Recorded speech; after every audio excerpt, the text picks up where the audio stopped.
The Yamaha Nmax is one of Team Blue's best-selling small displacement scooters in Europe and Asia.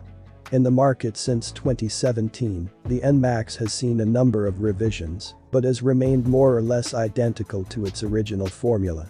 This urban runabout basically takes the recipe to Yamaha's bigger maxi scoots, the xmax and t-max, and optimizes it for urban mobility at an affordable price point.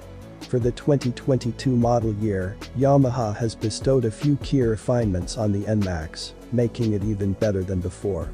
The revised Nmax 155 basically carries over all the styling updates of the recently updated Nmax 125 in the region.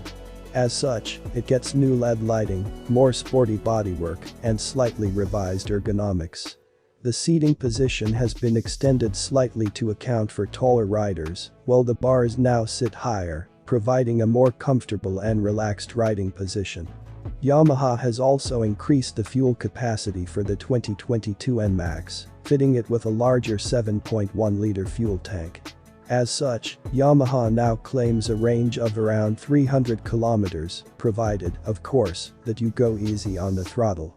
It continues to draw power from the liquid-cooled, fuel-injected 155cc single-cylinder motor we find in Yamaha's premium Asian lineup, consisting of the YZF-R15, MT15, and XSR155.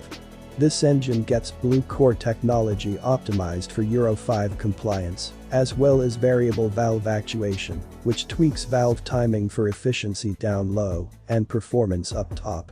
The Nmax claims an output of 15 horsepower. As far as techie features are concerned, the 2022 Nmax 155 comes fully equipped with a new communication control unit, which enables you to pair your shiny new scooter to your smartphone via Bluetooth connectivity.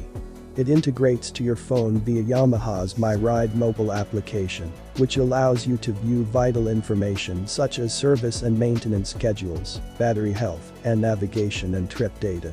Last but not least, a 12 volts power socket and ample under-seat storage offer just a tad more practicality on long days on the saddle.